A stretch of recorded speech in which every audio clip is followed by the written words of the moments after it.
We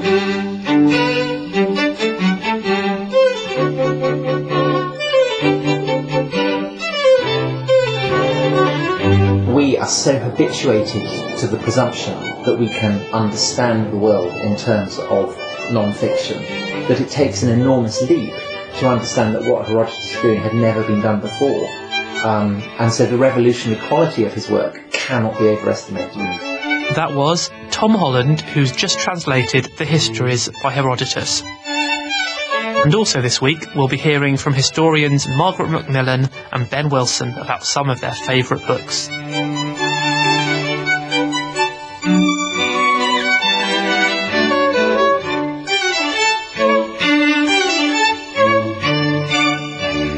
Hello and welcome to the History Extra podcast. My name is Rob Attar and I'm the editor of BBC History Magazine, which is the UK's best-selling history magazine. You can find it in all good newsagents and on subscription. See historyextra.com/subscribe-today for subscription deals. Plus we have digital editions available on the iPad, the Kindle Fire, Google Play and Zinio. For details of all of those, head to historyextra.com/digital. The 5th century BC Greek writer Herodotus is widely known as the father of history. His writings, The Histories, is one of the most important reference works produced in the Western world. Modern-day historian Tom Holland has spent the past 9 years working on a new translation of The Histories, and he spoke to our book's editor, Matt Elton, about the text and what it can tell us about the cultures and people of the classical world. I was publicising a book I wrote on the Persian Wars, which, of course, the whole story of that depends on Herodotus fundamentally. And I gave a talk at which the editor of Penguin Classics was in attendance. And he asked me afterwards would I be willing to do the new translation for Penguin Classics. And I kind of both flinched and took the chance because it was such a huge project, and also because it needs such an immersion in the Greek that at that point I just felt that my Greek was not up to it. So I said I was happy to do it, but that I would have to be allowed as long to do it as you know. I didn't want to have a deadline. No. So half the time really was spent in immersing myself in the Greek before I even began on the project. And in a way, it was a dream opportunity because it was a gun pointed to the head, saying that you have to, you will have to be able, to do this. I mean, how much of a challenge was that? Quite a challenge because it's a hugely long work, and so I knew that it would be an enormous commitment. But equally, I knew that there was no author that I would rather spend the time with than Herodotus. Okay. And the proof of the pudding is that I remain as fond of him now as when I began. That's good. Fantastic. You know, because it's a bit like doing a biography. That there are those biographers who, after they've spent years and years with their subject, they hate it. But I don't have that. I remain as fond, if anything, fonder. Okay, fantastic. How long has it taken then, in all, do you think? I think it's been almost 9 years. Wow. Okay. It's a sizable project. A massive project. Yeah. Are we right to see the work as being genuinely revolutionary? Do you think that's fair to say? Yes. And not only is it the first work of history, but it's the first work of non-fiction. So it's the first attempt to understand the world. It's the first attempt to portray the reality of the world. And so in that sense, it is sort of it's where the process that culminates in the internet ends. You know, Herodotus is the nearest equivalent to Wikipedia that we have. And what is moving about it is that we are so habituated to the presumption that we can understand the world in terms of non-fiction that it takes an enormous leap to understand that what Herodotus is doing had never been done before. And so the revolutionary quality of his work cannot be overestimated. In what ways, I mean, you kind of mentioned that it's similar to Wikipedia there. How is that so? Well, similar. I mean, it's the ancestral text for it. Okay. It's where the attempt to synthesize the entirety of the world's knowledge begins. I mean, that's partly why it's so impressive, is that it's so broad in scope. Do we get a sense of his ambition when he started writing the work? Well, he says at the very first sentence, the very first work of history ever written, he says that his ambition is to explain what it was that led the Greeks and the barbarians to go to war, and to explain what it was that made them go to war. So that's what he sets out as his ambition, and that's big enough. But ultimately, what he demonstrates is his understanding that he lives in a world in which something like that, to explain why it was that the Greeks and the Persians went to war, requires an explanation essentially of the entire world, because he sees it as a world war, a world in which Asia and Europe, barbarians and Greeks, the imperatives that drive them into conflict are not something that can be summed up without reference to the entire sweep of world history. Because with the Persian Empire and with the expansion of horizons that brings, essentially the whole world is in play. And so Herodotus, in trying to explain what it was that made the Greeks and Persians go to war, finds himself essentially giving a panoramic account of the entire world. It's amazing. I mean, in amongst all this, do we get a sense of him as a man? Do we know much about his life? Well, we don't know very much. We know that he's born in Halicarnassus, because he tells us that, and we know that he ends up as a colonist in Italy. We know from internal evidence that he was alert to what was going on in the Greek world of his own time. He alludes to events in the build-up to the Peloponnesian War and the Peloponnesian War itself. Beyond that, we have to extrapolate from what we get within his text, and what we get is the fact that he is, I think, a cutting-edge intellectual. He is very much a part of the milieu of the Ionian Revolution, the rationalist revolution, that is also giving birth to what will ultimately become science, philosophy, all those traditions. But more than that, we get a sense of him, I think, as a man who is infinitely tolerant, infinitely interested in the world, a man who I think would be number one probably on my list of the ideal dinner party guest. Do we get a sense of how he went about writing the book?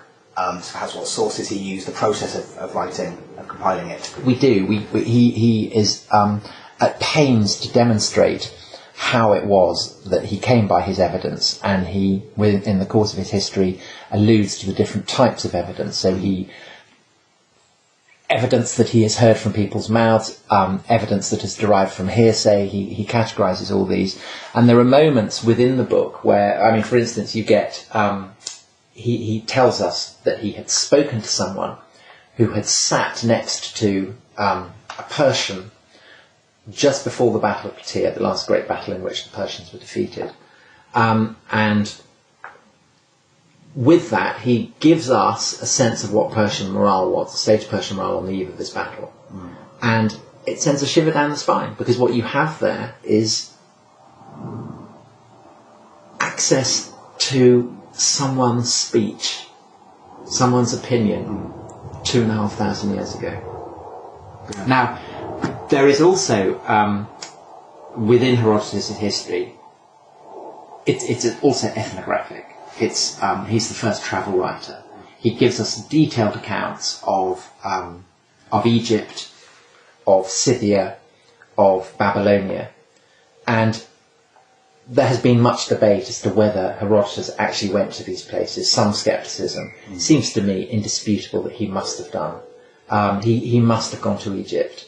He must have gone to Babylonia, because in a way, it's the fact that he gets things wrong that, to me, proves that he did go there. It's the things that he's misunderstood. It's the things that he's garbled. It's the things that he's seen but misinterpreted that to me suggests that he must have gone there. Yeah. Because it reads like someone who has visited.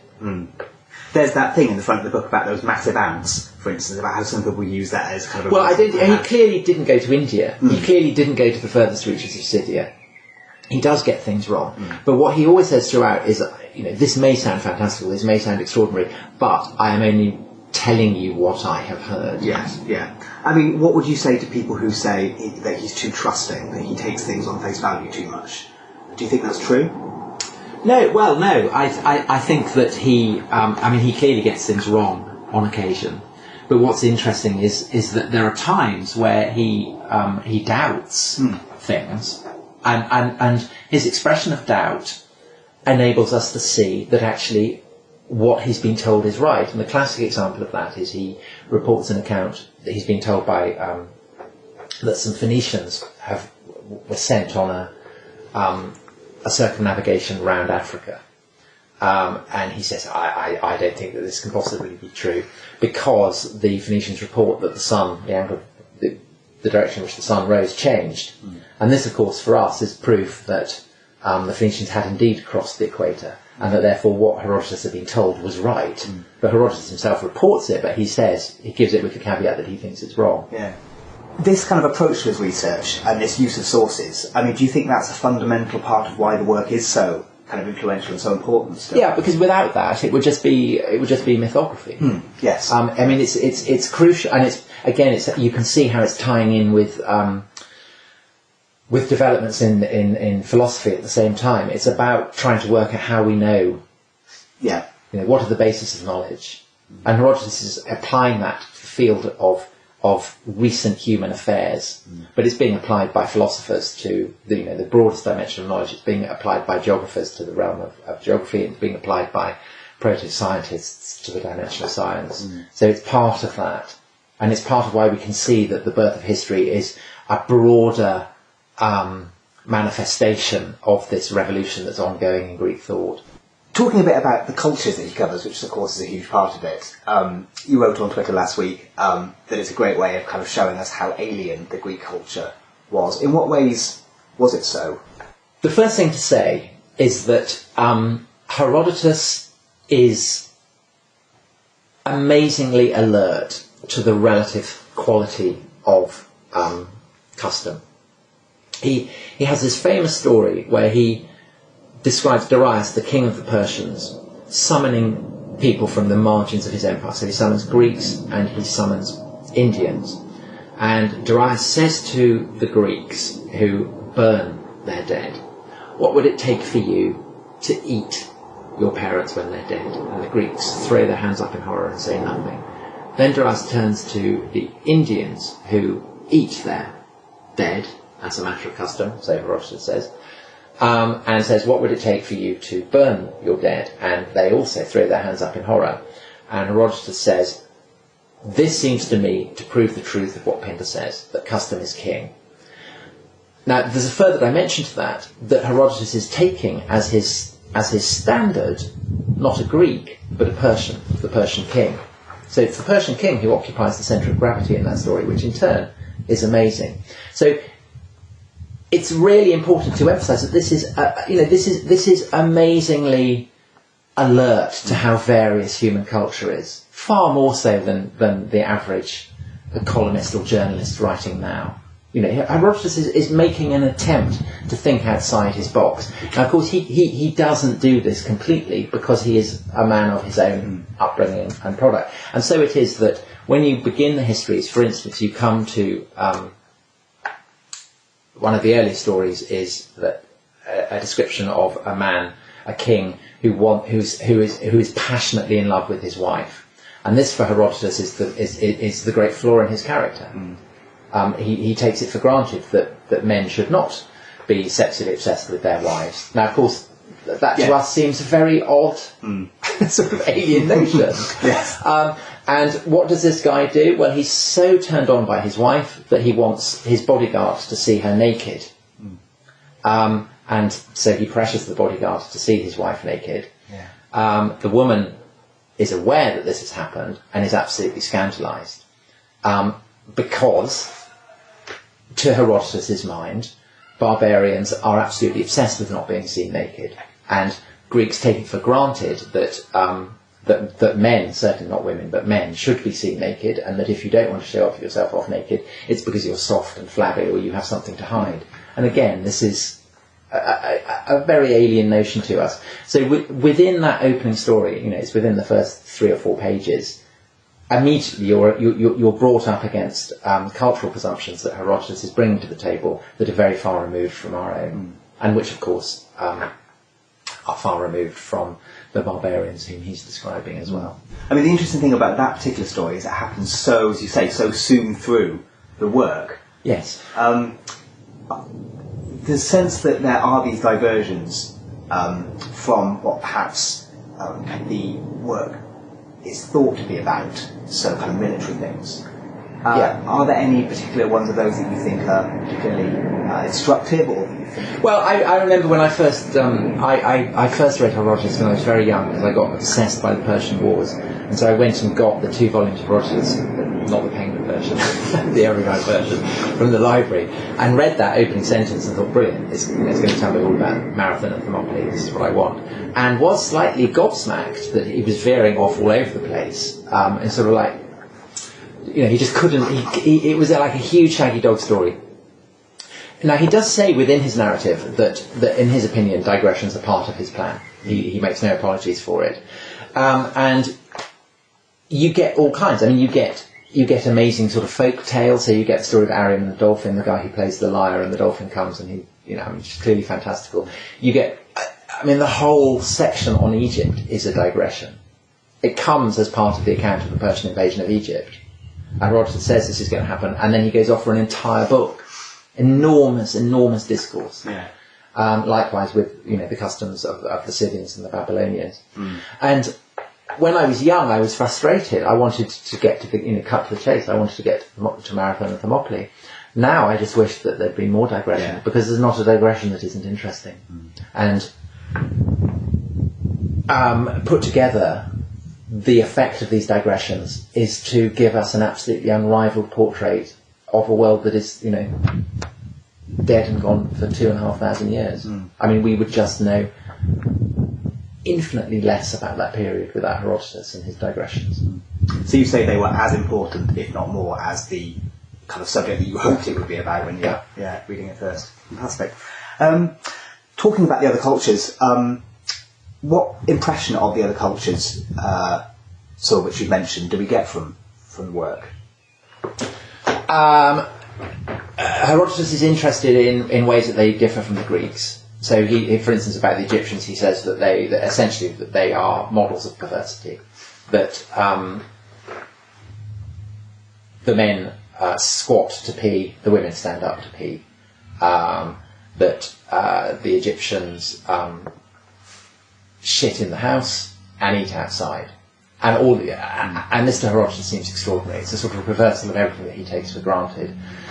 He's also interested in wonders, and so again that explains the concentration on Egypt, because he says that Egypt is home to greater degree of wonders than any other country. It's also the focus of his interest, say in Babylon. He lists the wonders, he lists the customs, he lists the animals, he's interested in the flora and fauna. You get a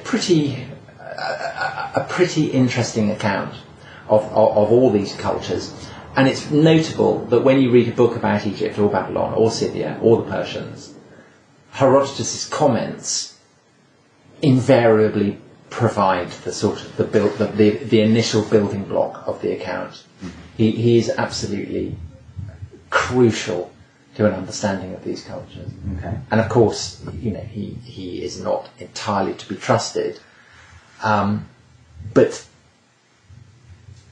in itself, the reasons why he's not to be trusted shed light on those cultures and tell you about it. So, he's wonderful. What do we learn about the physical landscape of the world described in the book? That Herodotus knows some areas much better than others. His descriptions of Greece and the Aegean area, as you'd expect, are very good. his accounts of Egypt, I mean, are fascinating. There's, his sort of first description of a fossil. He describes it in his argument that the land has been lifted up from the sea. I mean, really interesting. Further afield, it all gets a bit fuzzy. Okay. My favourite bit is where he floats the possibility that there might be islands in the northwest, what we term as the northwest Atlantic, so referring to the British Isles, but poo-poos it because he says that he's never met anyone who's ever been there, so he doesn't believe that they exist. Nice. Moving to the wars, which of course is, despite the diversions, a key part. What players in these conflicts particularly stand out, do you think? Well, I think that what's interesting is that you can tell who he's been talking to from the fact that a couple of people are treated in very sort of ambiguous ways. One of them is a man called Cleomenes, who is the king of Sparta in the build-up to the Marathon campaign. And Herodotus seems to be reflecting rival traditions in his account of him. There is a sense in which what he's writing about contradicts itself. So he's one interesting example. The other person who Herodotus does not treat as fully as it's evident he deserves to be treated is Themistocles, who is the Athenian statesman who persuades the Athenians when they struck lucky in the local silver mines to invest the proceeds in a fleet, which of course will turn out to be crucial when it comes to Salamis. And it's Themistocles who devises the entire strategy, which centres on the Artemisian Thermopylae sort of hinge, and then Salamis.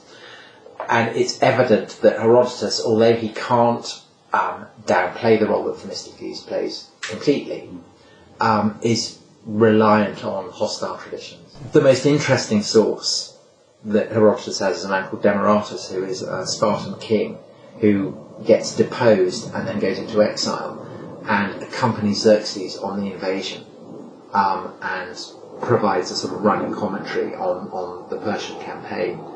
And it's pretty clear that Herodotus is drawing either on Demaratus himself or on his sons and grandsons for this material.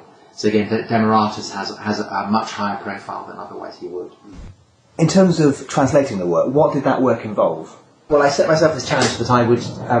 Herodotus' history is divided up into books, and then the books are divided up into paragraphs, not by Herodotus himself, but by subsequent editors in the Hellenistic period. And so I set myself the challenge that I would do one of these paragraphs every day. Oh, cool. So it would work out, sometimes this would be really small, it would just be a line or something. Sometimes it would be 3 pages. So if I had a sort of short, just a very short paragraph, I would try and get as many down as possible to bank up credit for when I had, a hugely long paragraph. And the wonderful thing about it is that reading through the translation and proof and so on, the wonderful thing, it's like a kind of photograph album because I can remember exactly where I was whenever I did it. So I can remember, when I remember the bits I did say on Christmas Day, the bits I did on planes, the bits I did while travelling around, the bits I did while I was on holiday. All it's wonderful. Yeah. I can remember vividly where I was when I did every little bit. That's really lovely for you as a personal connection to it. Yeah, it is. So you didn't even stop Christmas. I like that. No, of course not. Of course not. It's like a sort of kind of intensive, a diet or keep fit regime. The process itself becomes addictive. Yes. And when I stopped it, I missed it. Yes. Do you still miss it? No. No. I don't miss it anymore. Fantastic. We have touched on challenges a little bit. What was the biggest challenge that you encountered in the process of doing this? Well, every so often there are passages that are unbelievably knotty and seem to me to defy ready translation. The meaning is obscure. You have the sense that something isn't, that you're missing something in the Greek. Okay. And so those passages, which I think are inevitable in a text as ancient as that, were always the real challenges. I mean, having said that, Herodotus is nothing compared to Thucydides. Okay. It's really difficult, and where the meaning, I think, is often sort of very hard to pin down with any certainty. Okay. So what did you do when you found a passage that was particularly difficult? Did you go away and then come back to it, or were there kind of how did you deal with that? I suppose? Well, they're usually notorious cruxes, and so there's usually an awful lot of commentary about it. Okay. Yeah. So I would read the commentary, and then I would decide what my perspective on it was, and it would often be. I mean, there's one I remember being particularly difficult, which describes how the Persians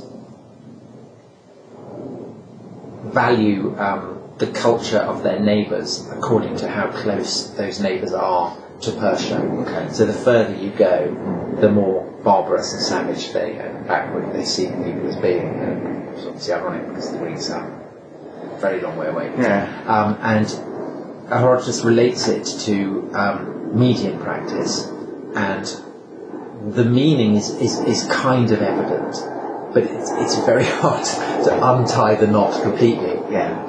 And I remember that as being the single hardest passage to translate. Okay. I think it's important to emphasise the incredible variety you get. That you get, unbelievably thrilling narrative. The plot of 300 is based on Herodotus. You get wonderful folk stories. The story of Aaron and the dolphin, the story of the robber who steals gold from the pharaoh's treasure chest. You get this ethnography. You get amazing accounts of flora and fauna. You get very amusing stories that can still bring a smile to the lips. The account of this guy Hippocrates getting unbelievably drunk and ending up dancing on a table is fantastic. Counterpointed to horrible stories such as the one of the eunuch, the boy who gets castrated by a slaver, meets the slaver years later and forces the slaver to castrate his own children and then castrate himself. I mean, a very horrible story. So there's a sort of almost Shakespearean quality to it that everything is within it. Brilliant. And there is no, there is no work I can think that has as much light and shade. It's infinitely enjoyable. Yeah. It's an inexhaustible text. Brilliant. Which leads into my last question, really, which is, do you hope that readers will come away from this book with a new impression of the man and the culture the cultures he describes? Well, I imagine if people have already read Herodotus, that they'll know what to expect. But I hope that I just hope I can persuade people in interviews like this that it's worth picking up. A book that might seem slightly off-putting. I mean, it's very big, and it was written 2,500 years ago by a bloke with a long white beard, and that's the kind of thing that tends to put people off. But I cannot emphasise enough, this is hugely, hugely readable. Yeah. It's so vivid. So vivid, yeah. And so entertaining, and so inexhaustible, and you never know what to expect. And there is always something unexpected and surprising and entertaining on every page. Yeah. Read it.